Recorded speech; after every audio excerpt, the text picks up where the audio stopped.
Cette brochette-là, aucun fabricant de merguez ne vous la proposera jamais. Je veux pas dire d'ailleurs que mes invités d'aujourd'hui ressemblent à des saucisses, mais c'est quand même le fin du fin dans des spécialités qui d'habitude ne sont pas réunies. Mais d'abord, cette boulette de viande à cravate va nous parler sur ce ton-là.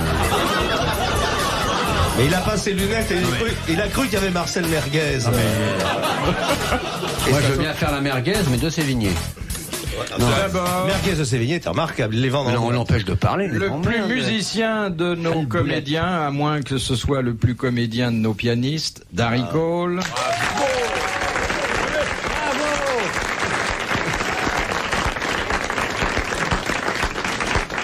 Un guitariste dont on aime être accompagné même si on n'est pas homosexuel, d'ailleurs lui ne l'est pas, Charles Level.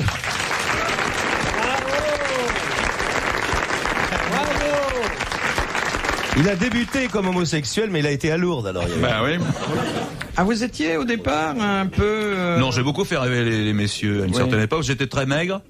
Et je me souviens que dans un spectacle que j'avais joué il y a 20 ans, j'étais sur scène dans un collant académique rose.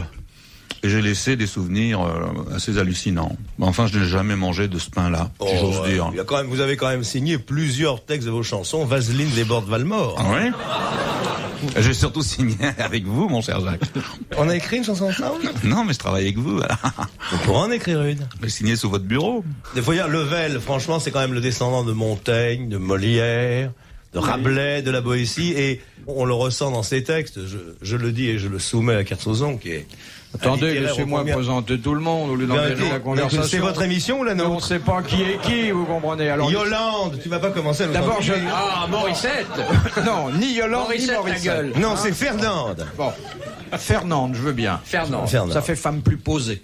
Ouais. Oui, je voudrais dire à ceux qui nous écoutent et qui se demandent quels sont les deux trublions du bout de la table que nous avons la joie de pouvoir compléter cette brillante brochette d'artistes par un nouveau comédien, puisqu'il a été engagé par Jean-Yann dans son dernier film. Jusqu'à présent, il ne jouait la comédie que dans les chambres à coucher, mais son talent méritait de pouvoir aborder d'autres scènes. Olivier de Kersozon.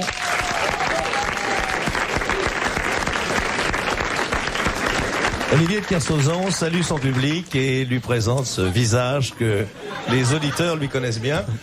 Et puis le plus jeune papa de la télévision et du showbiz, Jacques Martin.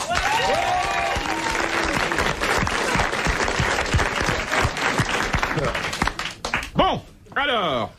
Ah, il a l'air réveillé. Tu vois qu'une piqûre à l'anthrax, ça le ranime, hein? Oui. Dites, l'entracte, il a duré près de 24 heures. Ah ben oui, c'est vrai. C'est parce que j'ai pas changé de chemise. Je l'ai blanchi à la crème maintenant, parce qu'au prix où est l'eau chaude, hein. Vous avez connu cette... Est-ce que vous avez connu cette L'eau époque... chaude? Non. Ah, oui, l'eau chaude, ça c'est récent pour moi. Mais de blanchir les chemises à la crème. Vous n'avez pas connu ça? Vous n'avez pas connu ça, les périodes de débine? Quand on retournait les manchettes et qu'on passait de la crème pour... Ah, mais j'étais tellement à la débine, j'ai même pas de chemise. Mais l'homme heureux n'a pas de chemise. Oh, surtout la femme heureuse n'a aucune chemise à repasser. La femme heureuse n'a pas de culotte, surtout. C'est à ça qu'on la reconnaît. Vous pensez que la culotte nuit au bonheur? Ça nuit à la précipitation, sinon toujours. Parce que la femme qui n'a pas de culotte, voyez-vous, c'est un petit peu comme une voiture décapotable, on peut sauter dedans. Non, mais vous savez qu'Olivier, dans la pièce de Jean-Yann... Le film. Oui, enfin, le film qui est consacré à l'évocation de la période révolutionnaire où il y avait énormément de sans-culottes, donc il a été influencé par ça. Enfin, il est quand même regrettable qu'un aristocrate, et ô combien authentique, à une époque où il y en a fort peu, accepte de jouer le rôle de Danton. C'est ça qui est drôle, moi. Oui, absolument. Parce que, voyez-vous, je peux réfléchir une seconde, ça serait absolument, je comprends. Moi-même, faire un sans-culotte, c'est incroyable. C'est absolument incroyable. C'est comme pouvoir faire un géant, voyez-vous. Oui, bien sûr. C'est antinomique. Est-ce que vous devez vous sentir gêné quand même? Parce que, enfin, tout de même, il faut dire que vos familles ont connu des déboires durant cette période. Je pense à 1793, c'est vraiment la terreur. Bien sûr. Et c'est un jeu. Oui, mais pour moi, c'est absolument incroyable. Pour moi, c'est très drôle. C'est un rôle que je joue très naturellement. C'est naturel. Et en fait, j'imite mes domestiques. Oui, bien sûr. N'est-ce pas, oui. Mais enfin, vous en êtes tiré à bon compte quand même. Parce qu'on en a en fait faux après. J'avais un ami, je sais pas ce qu'il faisait. Attendez, rappelez-moi. Un grand chauve qui était né au même pays que Daniel Gilbert. Oui, il avait un nom à rallonge. Il avait racheté le bois à prise unique. Un nom d'emprunt. De Monsieur Hogg de Pont-à-Marc, la première citation. Ils ont que ça à faire, les mecs, d'écrire. Monsieur Hogg de Pont-à-Marc. Voilà un type. Écoutez, si vous connaissiez Pont-à-Marc, hein, Comment Pont-à-Marc? C'est beau comme tout. Monsieur Hogg, c'est pire encore, vraisemblablement. il n'y a rien à faire d'autre à Pont-à-Marc. Que d'écrire? Bah voyons. Mais qu'il essaye les lettres anonymes. Le curé trompe C'est sa moins femme. bien payé. Signé un corbeau qui vous veut du bien. On a perdu le sens de la lettre anonyme. Ouais. C'était si bien. Enfin, il reste le courrier téléspectateur. Hier, dans l'émission, Jacques Martin a dit du mal de notre Seigneur Jésus-Christ. Renvoyez-le. Signez une bonne chrétienne. Morissette Judas. 128 chemin de la trahison. À Lâcheville. Département de Haine. Bon, d'abord, c'est rarement une personne qui... Oui, c'est un groupe de téléspectateurs. J'écris au nom des 296 locataires de mon immeuble. C'est ça, oui, les lâches se regroupent toujours sous un nom d'emprunt. C'est comme ça qu'on a inventé les drapeaux. C'est pas mal. Les anciens combattants apprécieront, mais c'est pas mal. Je vais vous dire, anciens combattants, nous le sommes tous. Mais on n'en fait pas état, hein. Vous avez combattu où? Et en Algérie et à Arculon, en plus. Et on glissait sur les mandarines. Je pense que j'ai fait 28 mois pour vous sauver avez des été en pépins. Algérie? Oui, monsieur. Moi, j'étais en Allemagne, mais c'était 5 ans après la guerre. Alors, Oui, pour sauter Et en les plus, je filles. suis oui. sûr que vous avez fait votre service militaire à Trèves. Pourquoi non, j'étais dans le train avec Chazot. Oh mon Dieu. Je savais pas qu'il y avait des majorettes à cette époque-là. 21e compagnie cycliste. Non, mais l'Algérie... Bon, c'était une guerre, hein. On s'est fait casser la gueule pour garder nos colonies, et puis voilà, on les a gardées. quand On paye autant, mais alors on reçoit plus rien. on lui a Ça demandé... nous coûte plus cher qu'avant. Quand on Parce lui a... que je me souviens, je me dis, tu te souviens de Pougnard? Tu viens de Pougnard? Pougnard, maintenant. Il y a longtemps qu'on a... Pougnard, dans ma chambre, il y avait Pougnard, Jobier, les frères Métayer. Galimu. Hein? Galimu. Galimu. Martial. Oh, Il a un taxi à Maubeuge. oh, c'était bien la guerre. Les hommes se sentent tellement courageux. C'est vrai. Ah, Quand on lui qui a... chante, excusez-moi. Le continuo des balles doum doum. ne la placerai pas, hein, celle-là. Le staccato des mitrailleuses. Quand on lui a demandé quel effet ça vous fait d'embrasser une femme dans un film, qui a répondu: une fois j'ai embrassé Jeanne Moreau et ça ne nous a rien fait ni à l'un ni à l'autre. Il est vrai que les ouvreuses m'ont fait sortir de l'écran et regagner mon fauteuil en vitesse. C'est un comédien drôlement intelligent, ça, hein? Ouais. Donc il a pu embrasser Jeanne Moreau. Un mec qui aime le cadavre. Oh non, là. Non, ne dis pas ça. C'est une merveilleuse comédienne. Mais écoute, C'est une merveilleuse comédienne. Elle joue à être fatiguée maintenant, mais Ça n'en fait bien. Fantastique comédienne. Qui a embrassé Jeanne Moreau? Des tas de gens, bien sûr. C'est un métier où on se fait énormément baiser. Attendez, il faudrait quand même reprendre au second degré, comme ça a été proféré, cette boutade, car c'est une boutade. Et je dirais même plus, pour vous faire rire, c'est une boutade de Dijon. La boutade de Dijon. Oh là là, qu'est-ce que... Non, ça vous fait plus rire. Oh Ça. non, mais ça m'a jamais fait rire, ça. Jamais. Même au début? Non, ça m'a attristé venant de gens aussi spirituels, aussi imaginatifs que vous. Je suis désolé, mais la boutade de Dijon, moi, ça me fait rire encore aujourd'hui. C'est le petit bonhomme avec des lunettes. Voilà. C'est Woody Allen. C'est Woody Allen. Bonne réponse de Charles Lebel. Les grosses têtes dans la nuit des temps. Sur RTL, de 4h à 4h30. De Monsieur Marandon, qui habite Grande-Sainte, qui a dit... Oh, Grande Sainte. Attends, et comment va-t-elle? Daniel Gilbert. Eh ben, elle était à votre place hier. J'ai fait des... Non, elle était pas à la place. Elle était là-bas, heureusement. Oui.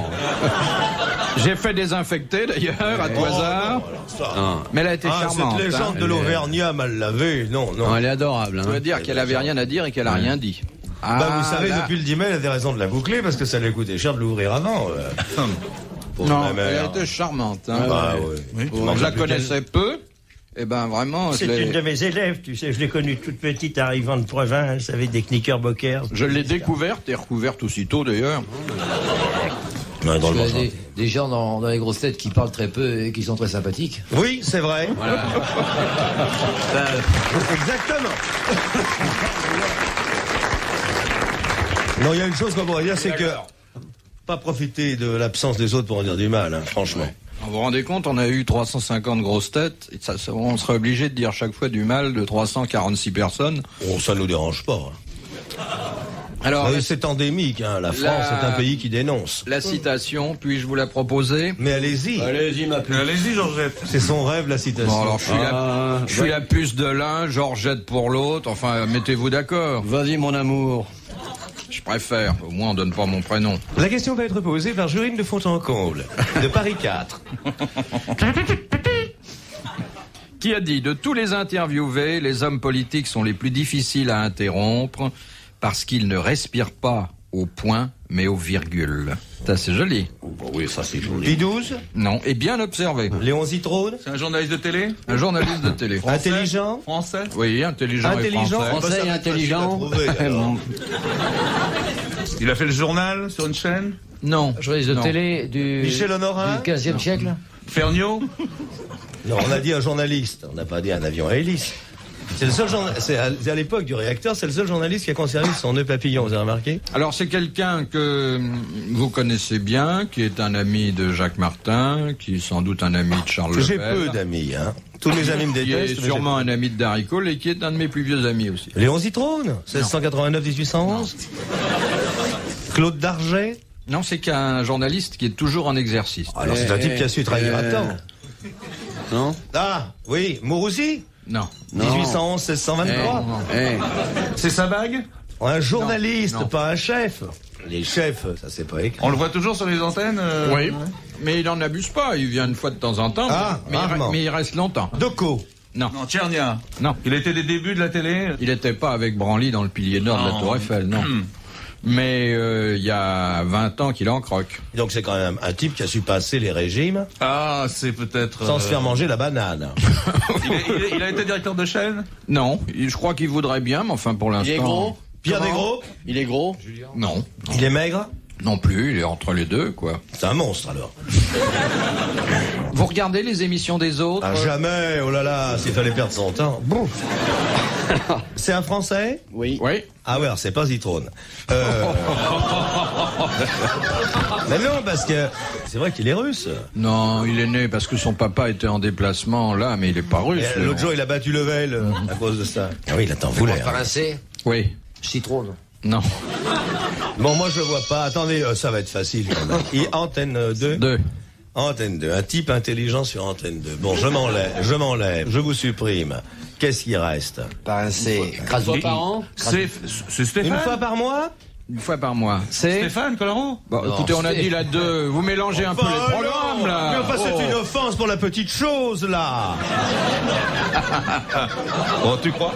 Enfin, tout petit avec ses petits bras qui maintient son pourcentage à 10%, il citait le nom de l'ennemi héréditaire. Bon, il paraît qu'il est venu. Ça commence par un C. Oui. C'est lui. C'est pas le prince Ringuet? Non. Non, c'est vrai, c'est idiot. je On en a crois dit que un peu. type intelligent. Ah oui, bien sûr. Puis en plus, lui, c'est un comique. Je vois pas du tout qui peut être intelligent. Attendez, est-ce que si on en dit du mal, on risque notre situation? Non, pas du tout. Ah, bah non, y a pas à se mais gêner. on n'en dira pas de mal parce qu'on l'aime bien. Ah, on l'aime bien. D'ailleurs, il fait quelque chose de très différent, donc on peut pas avoir à son La égard- météo? Non. C'est pas Gilles Pétré? Non.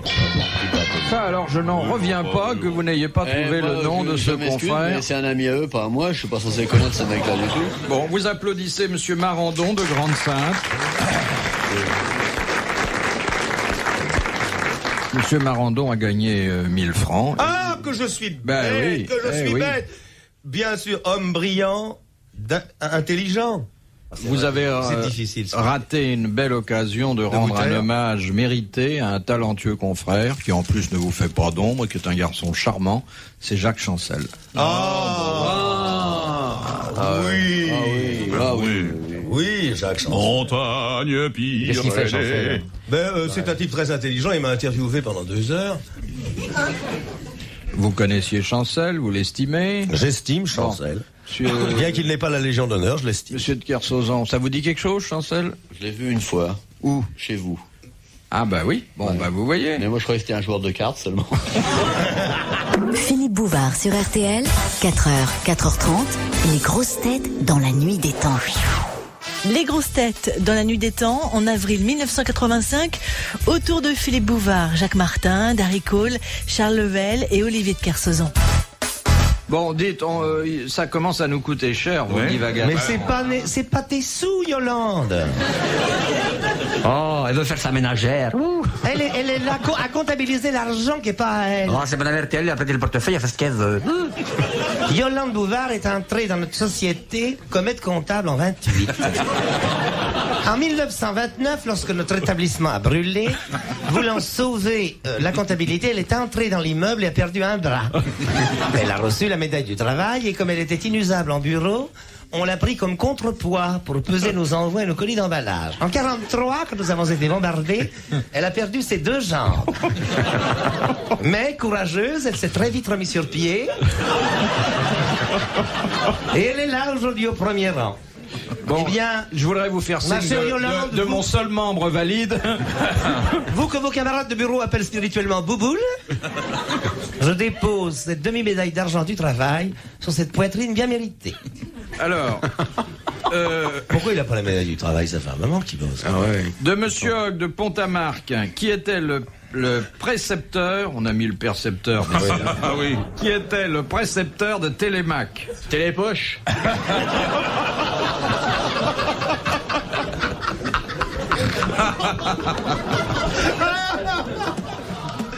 C'est pas Ulysse, monsieur? Non, je connais, mon Dieu. Je connais que lui. Non, Télémac, c'était le Télémac, fils d'Ulysse. C'est le fils d'Ulysse. Ouais. C'était un enfant du premier lit. C'était Héros, vin blanc. Ouais. Télémac. Télémac avait fait ses études au lycée Fénelon, d'ailleurs. Eh oui. Bon. Alors, il a fini à Pigalle, comme son nom l'indique. Ouais.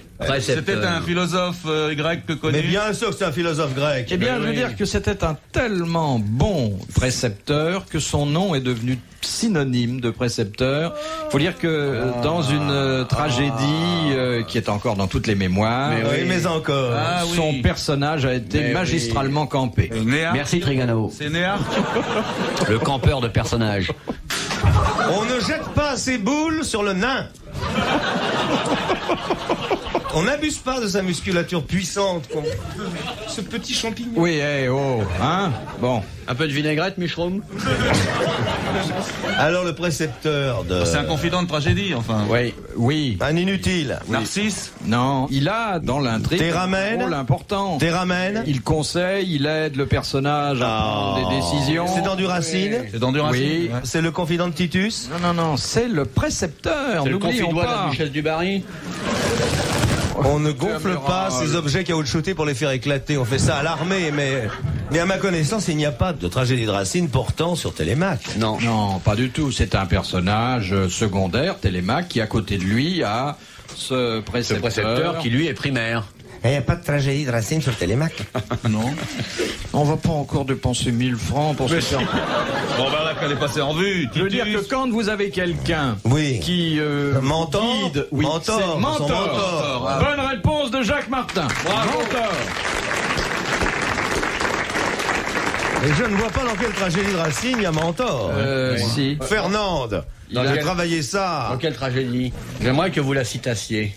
À ma connaissance, C'est laquelle? Attendez. Non. On risque d'attendre pas mal. On fait la pause. Qu'est-ce que tu fais durant le week-end, toi? On retrouvera. Bon, de toute façon, vous avez réussi à vous frayer un passage. On a quand même sauvé 1000 francs. Oui. Alors sois contente, Fernande. Oui. 1000 francs de gagnés que tu mets sur ton livret de caisse d'épargne. Remboursé à 4%. Dans tous les bureaux de poste honnête. Méfiez-vous des faux bureaux. Faudrait acheter un $9 avec ça. Oh, c'est la catastrophe. Moi, je rentre de New York, c'est la catastrophe. Hein. Mais vous osez dire que vous êtes français encore quand vous allez à New York? Non, je mets une croix gammée, alors il y a que ça. Ça doit être cher pour nous, la vie là-bas. Non, c'est pas tellement cher, à condition de se priver de tout. Oui. Moi, j'étais parti, j'ai campé. Vous avez rapporté des gadgets? Je peux pas vous les montrer, j'ai ça sur moi. Ah bon? Oui, j'ai acheté un slip avec un sens giratoire. Ah, dedans. Et tu l'as fait tourner? Non, j'attends qu'il y ait de la clientèle. Quand la dame tire l'élastique, il y a une voix qui dit « Bienvenue au royaume du bonheur ». Ça permet de continuer à fumer le cigare sans lui adresser la parole. Bienvenue au royaume du bonheur. Ouais. Ah, le slip qui parle, ça c'est... Ouais. Ah oui. Mais cela dit, il n'y a pas besoin d'aller à New York pour rapporter ce genre d'accessoires. Vous avez quelques boutiques spécialisées du côté de Pigalle qui sont pas mal. Ah oui, j'ai vu, il y a des slips avec un petit jet d'eau, une station de métro et des Moi, je ne vais jamais à Pigalle parce que ça monte. À mon âge, je fatigue. Oh, mais ils ont, j'ai vu l'autre jour, c'est incroyable, ce qu'ils font dans des magasins là, justement spécialisés pour ça. Ils font des choses que pour les femmes et pour les hommes. C'est-à-dire, c'est interdit aux enfants de moins de 4 ans. Ce qu'ils vendent là-bas dans les choses. Et alors ils vendent des espèces de machins longs, c'est un peu comme une banane. Et alors ça sert pour remuer le thé, le sucre dans. Ça sert à quelque chose, comment? C'est triste un sex shop. Oh, il n'y a rien de plus lamentable. Oh là là. C'est quand même plus marrant qu'une boutique de clous, les mecs, faut pas déconner. Retrouvez les grosses têtes dans la nuit des temps à tout moment sur RTL.fr.